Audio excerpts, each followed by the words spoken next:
It's our 15th lecture of Principal Methods and Applications of Nuclear Tracks. And in this lecture, we're going to continue our previous chapter number 7, which we started from this book. Okay, so we are just started lecture chapter number 7, and we covered first three topics in previous video. Now we will continue from 7.4, which is about the specific ionization. So, what is basically the specific ionization? In simple words, you can say the average number of ion pair produced. What are basically ion pairs? Ions you already know. So, the average number of ion pairs that produce, okay, that a particle produce per unit distance and that travel is called as the specific ionization. Okay, so here is the simple definition you can illustrate. So this is the definition of primary ionization: the average number of ion pairs that a particle is produced per unit distance. Okay, so this is basically the number of production of particles in every unit distance as your particles penetrate into some material. So obviously they undergo some distance. So the distance covered by those particles, or you can say that those ions, the distance covered by those ions, and there are not a single ion, there are definitely more than one particles, more than one ions. So the average of all the particles, or you can say the average of all the ion pairs that produces per unit distance as your ion traveled into some material. This is so called as the specific ionization. Okay, and let's continue. This quantity basically which express the density of ionization along the track. Okay, I already told you a particle must undergo into a material and they form the track. Okay, and is often considered in studying the response of the material. Okay, how your material responds when your atom is going penetrating into some material and tracks may formed. Understood? So that's why the specific ionization of a particle at a given temperature is basically equals to the stopping power. So this is basically the, you can say, the formula for the specific ionization. Here he mentioned that the specific ionization of a particle at a given energy is basically equals to the stopping power divided by the average energy required to produce the ion pair at the particle energy. So this is basically the formula for the specific ionization. They are telling correct that the specific ionization is basically the, you can say, particle at given energy is basically equals to the stopping power. You already know what is stopping power. We discussed in previous lecture about the stopping power. Stopping power is basically when a particle goes inside your material and stops and into the material, and the power they required is basically the basically, you can, in simple words, you can say that the loss of energy of an atom inside a material is basically the stopping power. So your specific ionization is basically equals to the stopping power divided by the average energy required to produce the ion pairs. Definitely we require some amount of energy to produce that ion pairs, and that ion pairs have to undergo a material into the material, and after they penetrate into the material they form tracks. Okay, so this is basically the definition for the specific ionization or the stopping power of air. So let's assume some short examples for this, how you can say that. So the stopping power of air for a 5 mega electron volt alpha particle is this. So now the stopping power is given. Here you can see the stopping power is now given in air for a 5 mega electron volt alpha particle, and the stopping power is this mega electron volts per centimeter, and the average energy is also constant. You must have to know that in air the average energy which we have to require, you can say the average energy required to produce ion pairs in air is 36 ev. This is constant, you must have to know this value, and the stopping power is given. So if they require to find the specific ionization for 5 mega, you can easily find, just divide your stopping power, which is 1.23, but this is in mega electron volts, convert this into electron volts. So it becomes 1.23 into 10 raised to power 6 electron volts. You can see per centimeter, divided by the formula is saying that, let me show here, specific ionization is basically equals to, you can say, stopping power, which is, let's suppose, by capital S, divided by the uh, energy required to produce the ion pairs, denoted by E bar. So S value is this 1.23 mega electron volts per centimeter, and the energy required value is also given. For air, it is constant, which is 36 eV. So dividing, you will get your answer. EV cancels with this EV. You will only get to divide this by this. You will get your answer, and your answer is basically this 34,200 per centimeter. Okay, so this is basically the specific ionization, okay, of a 5 mega electron volt alpha particle if they penetrate into the water. So 5 mega electron volt alpha particle in water, you can also find there is another problem. Now there is again alpha particle, 5 mega electron volt alpha particle, but now this is in water. Okay, now not in air, now water, or let's suppose soft tissues. Okay, and now your stopping power, you know that stopping power is basically denoted by minus dE by dx. This is the general relation of writing stopping power. Okay, stopping power is basically the loss of energy in some material.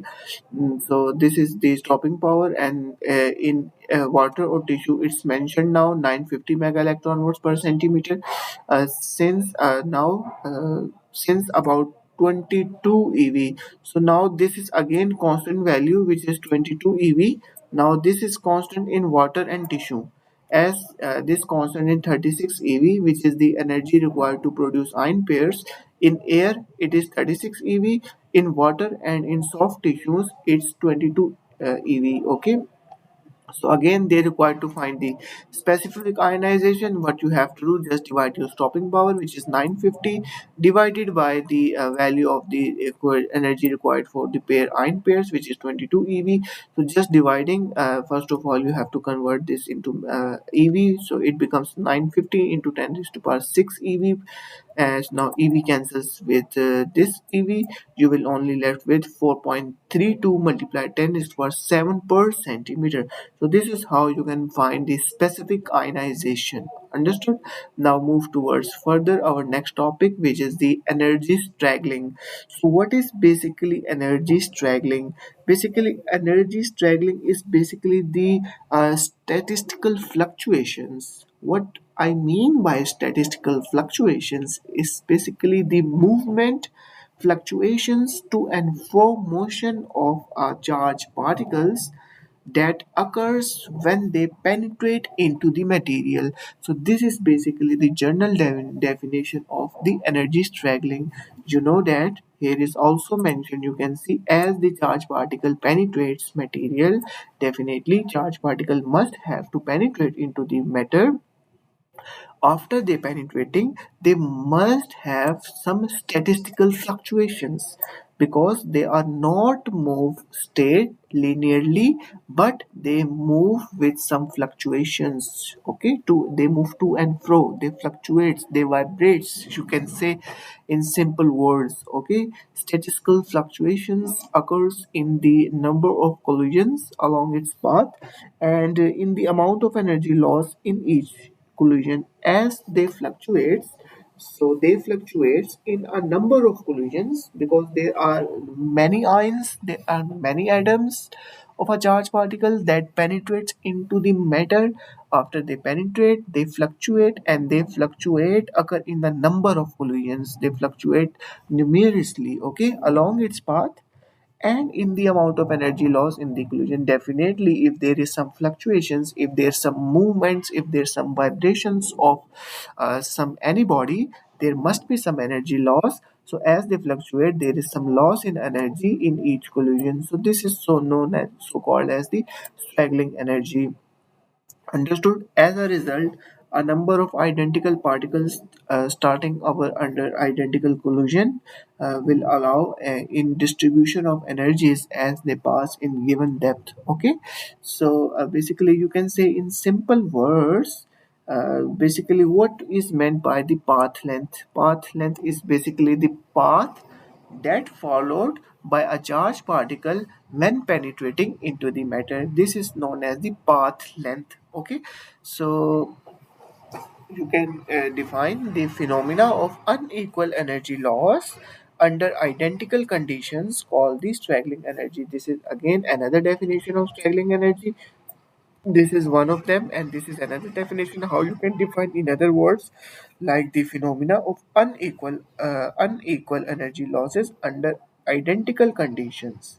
Definitely, if there are number of particles that are coming and they have to penetrate into some matter, and those are charged particles that are coming and they have to penetrate into the matter. After they penetrate into the same medium, same conditions applied. There are many particles, the conditions are same, they have to penetrate the same body, same matter. After they penetrating, we can observe that one particle is penetrating, their energy loss is different from another particle. So there is some unequal amount of energy loss in same identical conditions of many particles that are coming into the matter. So this is basically unequal energy losses in a same medium. If many number of ions, or you can say particles or atoms, are coming into the matter, this is known as the energy straggling. And the existence of different path lengths all is referred as the range straggling. Understood? We already discussed what is energy straggling, and here is another word which is range straggling. Definitely, your particles have to cover some distance into the matter, and the path that they followed is basically called as the range straggling, because many particles, many ions are coming into the same metal. So definitely there are many path, different paths formed in the same medium, in the same matter, and that different path length is referred as the range straggling. Okay, we examine these two forms of straggling in this and later section. Basically, energy straggling can be observed also experimentally. How we can observe them experimentally? By a setup which is illustrated in figure 7.2. Let me show you. This is a setup. This is a proton beam which is coming. Understood? And this is basically a gas filled proportional counter. Okay, this complete is basically a gas filled proportional counter, in which these small dots, as you can see, is basically gas filled inside this proportional counter. Okay, and there is a variable pressure inside this proportional counter, and this mono energetic proton beam is coming into this counter. Okay, into this proportional counter, and here is a pulse height analyzer or counter we attach to analyze the fluctuations. So this is basically the setup. So energy struggling can be observed experimentally. How we can observe them experimentally? By a setup which I showed you. In this, we have to use a monochromatic, as I told you, that monochromatic proton beam have to be initialized on a counter or other charged particle you can use. No issue. Is passed to a gas filled cylinder proportional counter parallel to the axis. You can see this is the proton beam parallel to the counter. So you have to initialize your mono energetic proton beam parallel to the proportional counter. Okay, and the ends of the cylinder can be thin layer or other material that absorb little energy. Okay, these both ends have to be less absorber of energy. You can use aluminium. or any other metal. So each proton make a number of electronic collisions. As the proton comes into the counter, there are gas molecules inside the counter. So definitely your proton beam has to strike into the molecules of gas and formed many electronic collisions and produces a single pulse in the counter. As the proton beam strikes the gas molecules, a pulse is formed into the counter, which I showed you. A pulse is connected at the other end to analyze the pulses. Okay, so which is operated so that the pulse height is proportional to the total energy that the proton deposit on the counter gas. So we can easily calculate the total amount of energy that the proton deposit into the counter gas. So we can calculate by getting the those peaks from the output data from the analyzer. Okay, thus by measuring the distributions of pulse height, definitely we have a pulse counter, so we are getting different peaks. So by analyzing the peaks, pulse heights, we basically call the pulse height spectrum. This is basically the pulse heights because we are getting many pulses, many peaks. So illustration of many peaks is known as the pulse height spectrum. In an experiment can obtain the distribution of proton energy loss in the gas by changing the gas pressure. We can also change the gas pressure. As I showed you, we have variable pressure and we have a gas field, so we can easily change the pressure of the gas inside this chamber, inside this proportional counter. Understood? By changing the gas pressure and repeating the experiment, one can study how much energy loss distribution depends upon the amount of matter transferred. Understood? Some of the data are shown in figure 7.3. Let's see the 7.3 figure. You can see this figure. Here is some data show. Here on x-axis is basically the pulse height. Is basically, you can say, is the pulse height in kilo electron volts, and in y-axis you can see its relative number of counters. And you are getting two peaks. As you can see, we are getting one peak at 0.28 atm, which is the pressure. Okay, atomic mass unit, and here is 1.2 atomic mass unit, which is 1.2 pressure. So we are getting two peaks. The what conclude, you can see that the broader the peak, we are getting the low energy loss. Okay, the short the peak, you can see there is more amount of energy loss. So there are two peaks. This one is sharp. Okay, this peak is sharp, means that there are more energy losses, but this peak is more broader. You can see this peak is more broader from both ends, means there is less amount of energy loss, but this peak is sharp. That's why this peak here is the more energy losses.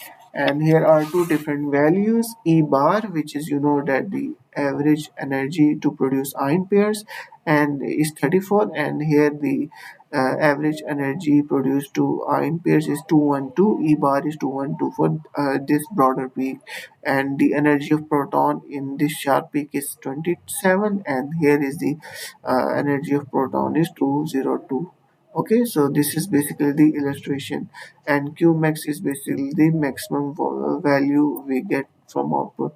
So here what we some data are shown in figure 7.3, which we already observed. Okay, based on the experiment reported by Goring and Espen, which are the two, those are two scientists, those who work on this. They use basically 37 mega electron volts proton on a 10 centimeter long counter field. Those counter proportional counter with a mixture of 96% of argon and 4% of carbon dioxide with a pressure of 1.2. So these are basically two scientists, Gordon and Isberg.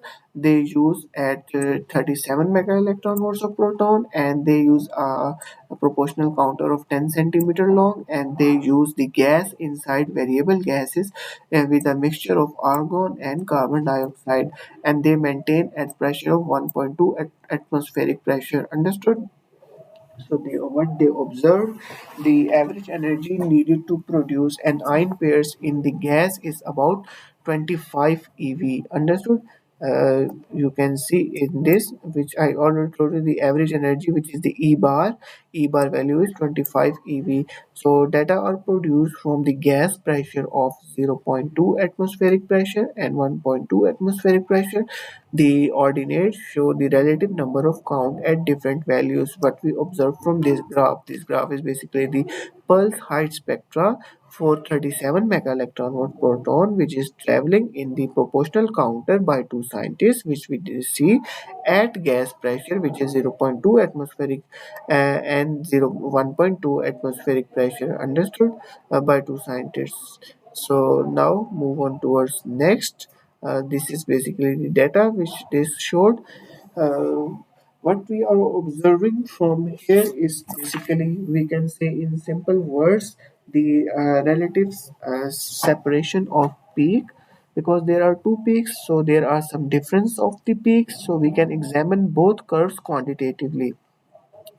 For reference, the Q max for this value is 80.6 kilo electron volts for single collision.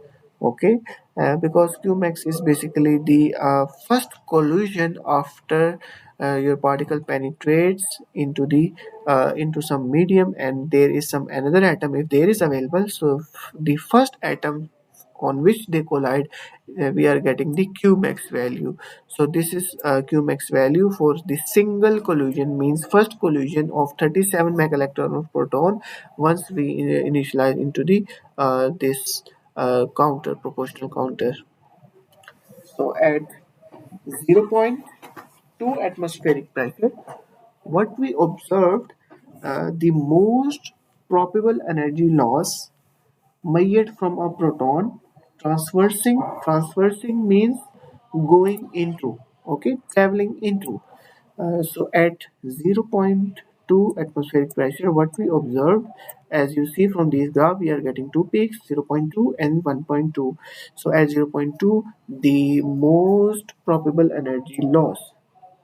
How most probable energy loss? Because I told you, if you are getting the sharp peak, there are more amount of energy loss. So at zero point 0.2 atmospheric pressure, the peak is sharp, means more energy loss in the first collision at zero point 0.2 atmospheric pressure.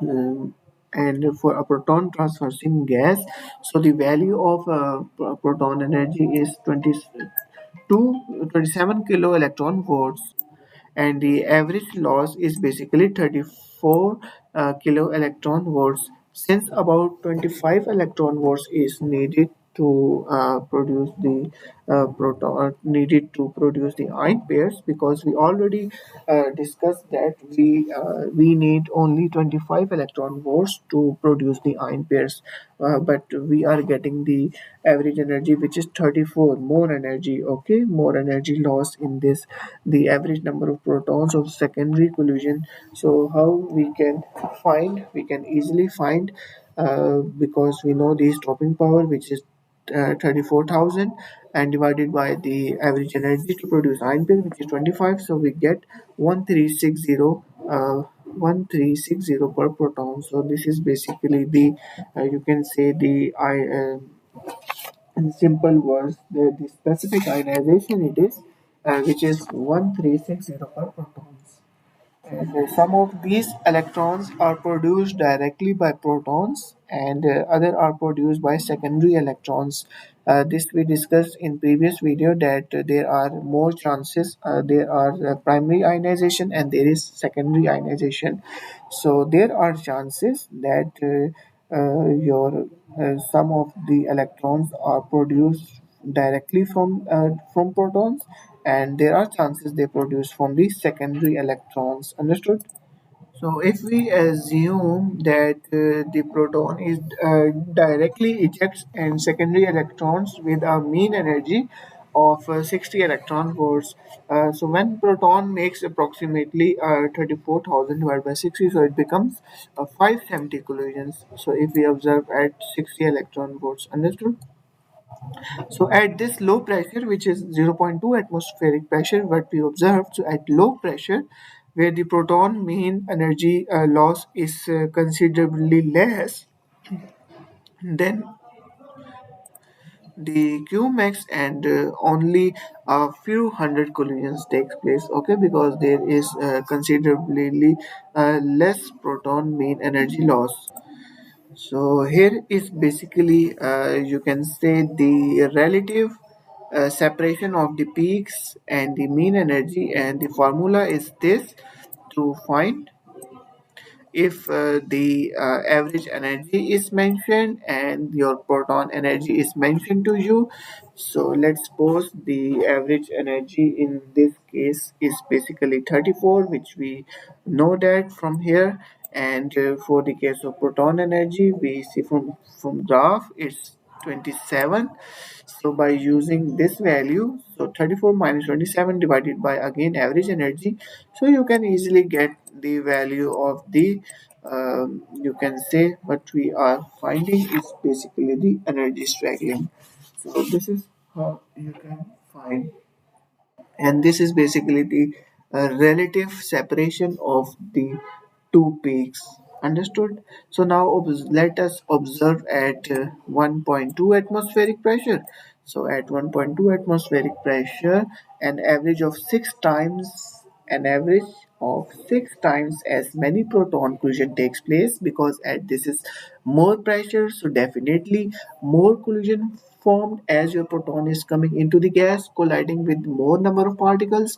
So in that scenario, the observed mean energy loss is now increases up to 212 kilo electron volts, understood? 212 kilo electron volts, previously is 34, now it becomes 212 kilo electron volts in some three times Qmax. But you can see as this is the value 212, which is the average energy, but the proton energy in this case is 202, and you can see this is broader peak. So for the broader peak, you are getting the low energy loss, you are gaining more energy. And this basically broader peaks shows you the Gaussian shape. Okay, Gaussian shape, as you can also increases the width of the peak more, so you are getting more Gaussian and Gaussian peak, understood? So the pulse height spectrum, while still short, is somewhat more symmetric, you can see in this scenario. And the relative separation, how you can find the formula, which I already told you. The formula is E bar minus EP divided by the formula for the relative separation is this. Okay, E bar, okay, E bar minus EP divided by E bar. So this is basically the formula for finding the uh, uh, relative separation between the peaks, and the formula is same, just putting the value of E bar, which is now 212, and the value of proton energy as I showed you, which is 202 divided by again 212, you are getting the value which is, and that is 0.05, which is considerably less than at zero point 0.2 atmospheric pressure. So at still higher gas pressure, so as you increase the gas pressure from zero point 0.2 to now 1.2, 1% increase. So as the gas pressure increases, the pulse height spectrum shift further to the right and becomes more symmetric. So what we observe, by increasing the amount of gas pressure, we can easily shift our spectrum towards right, further right. Okay, means more broader, and our peak is more symmetric, and our peak is now approaching towards a Gaussian shape. We are getting the Gaussian peak now as you can increase the gas pressure. Okay, You can also observe from this at you can see this is sharp peak, more energy loss here. This is less peak, more less, and more less. So in this you can it's more Gaussian, more symmetric, low energy loss, and this is more symmetric peak you can see. So this is basically the energy loss again curve. So this is basically the relation what we are discussing is all about the energy straggling. Understood? Now move on towards our next topic, and the topic is now basically the range straggling. I already mentioned you a little bit about the range straggling. Basically, there are number of particles, number of atoms or ions that are coming into the matter. After they penetrate into the matter, tracks may form, and because the medium is same, okay, all the medium aspects remain same, but there are more number of particles they are coming. They produces many tracks, and every particle have their different amount of path length, have their different path lengths, and those different path lengths from different ions in the same medium is basically known as the range straggling. This is all about the range straggling. So range straggling of a heavy charge particle can be measured with the experimental arrangements as shown in this figure. Again, this figure is similar as we discussed before, which is again a monoenergetic.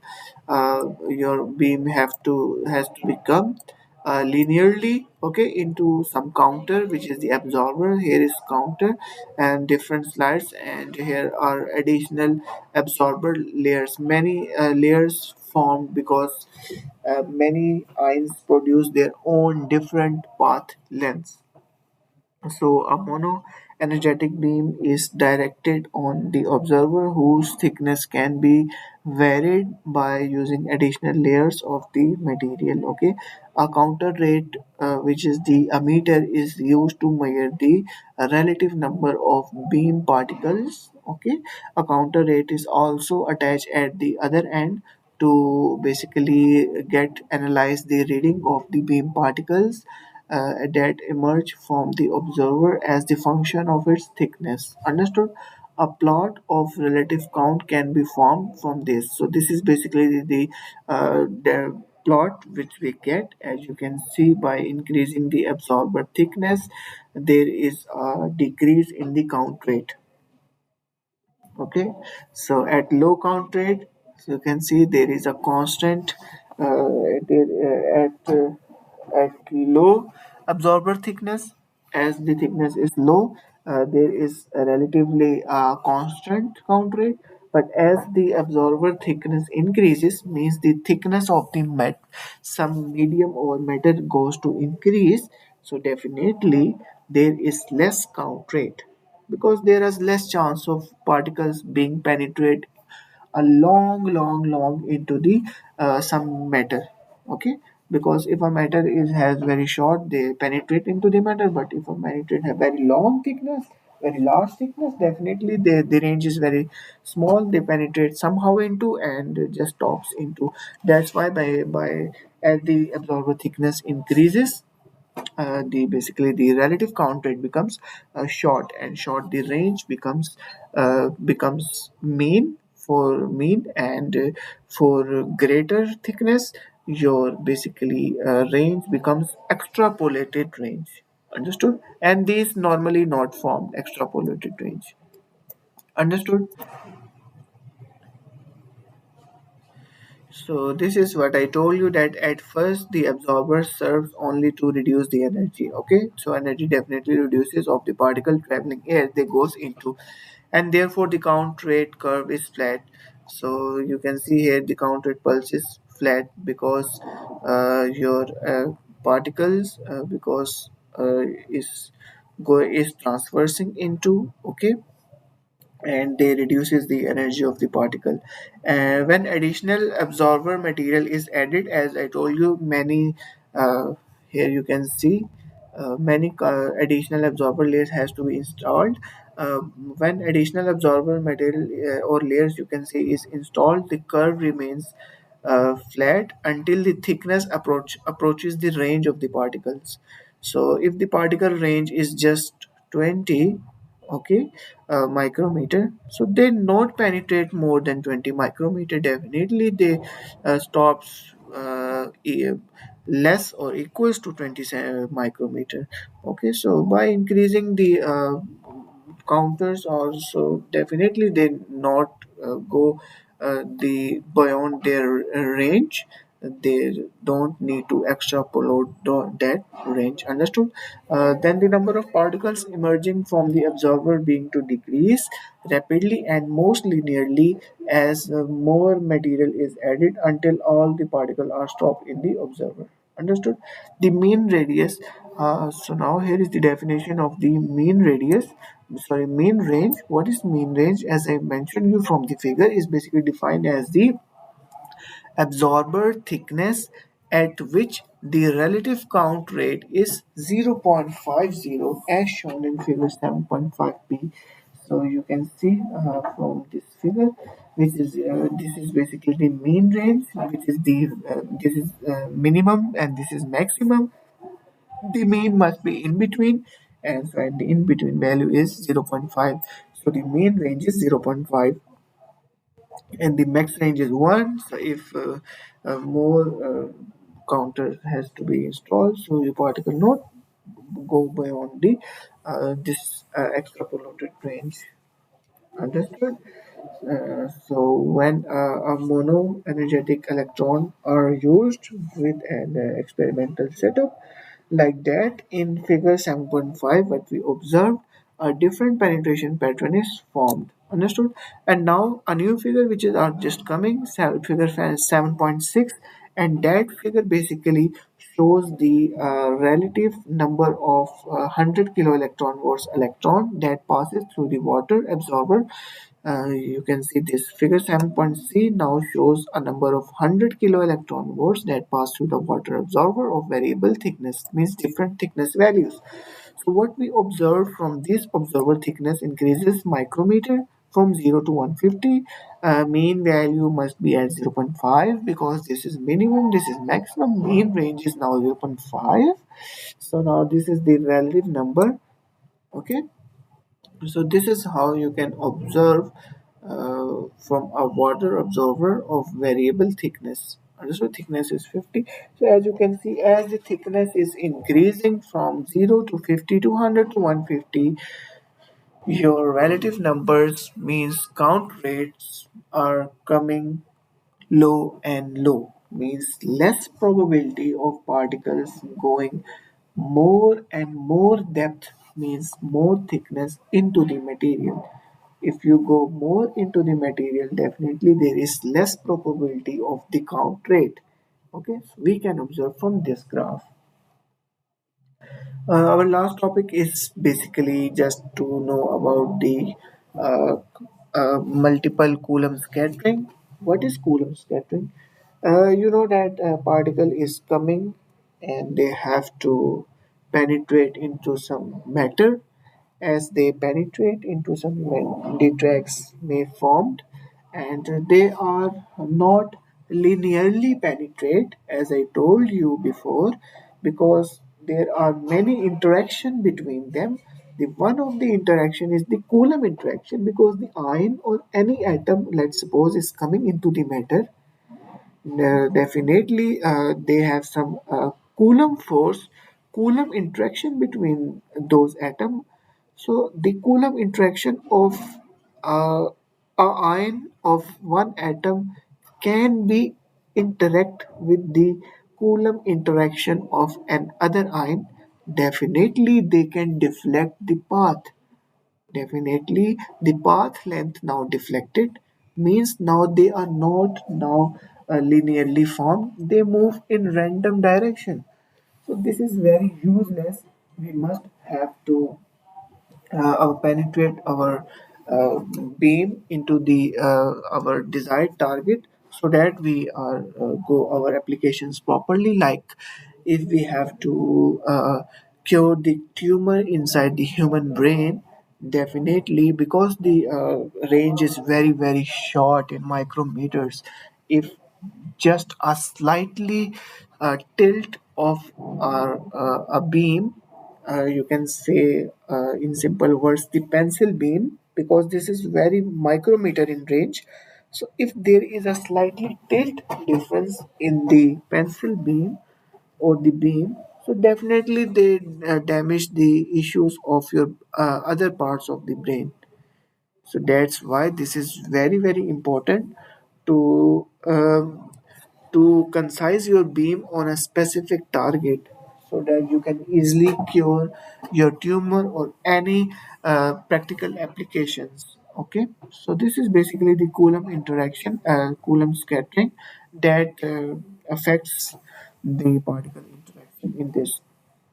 So what we have seen, how straggling affects the penetration. This is first in this lecture which we discussed.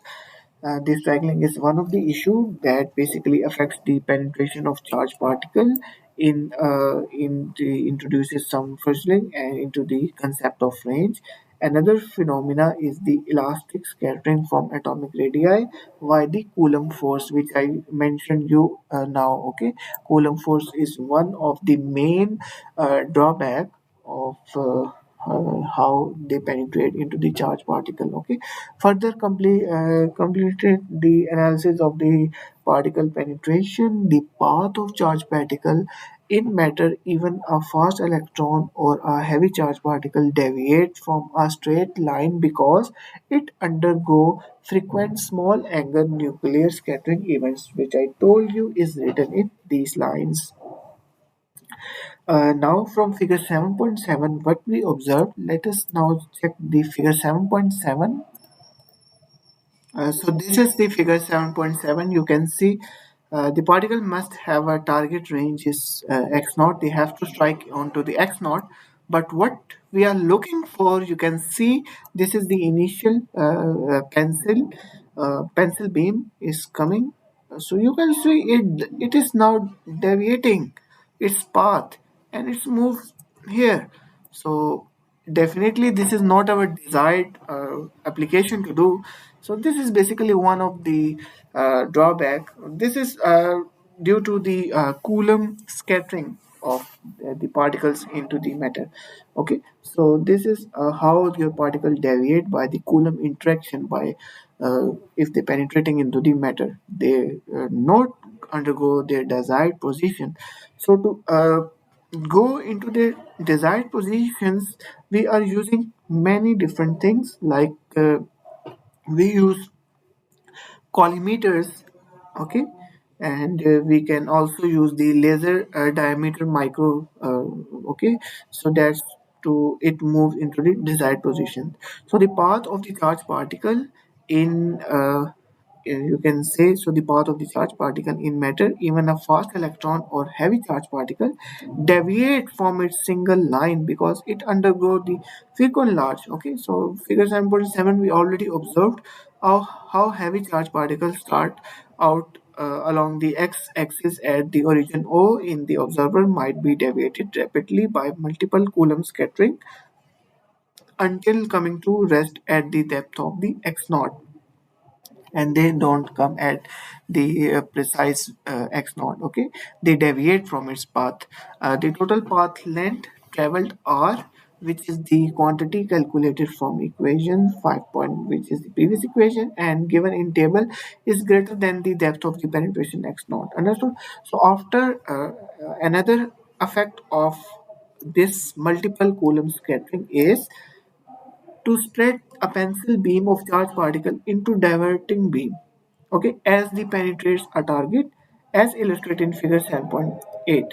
So let us check another drawback of this Coulomb strategy is, which is similar, no difference. You can see a pencil beam is coming. Why pencil beam? Because this is in micrometer range, that's why we are just name it as pencil beam. It is strikes a medium, going penetrate into the medium. You can see, you can observe how it deviates its path and moves in many path lengths. You can see by an angle this size.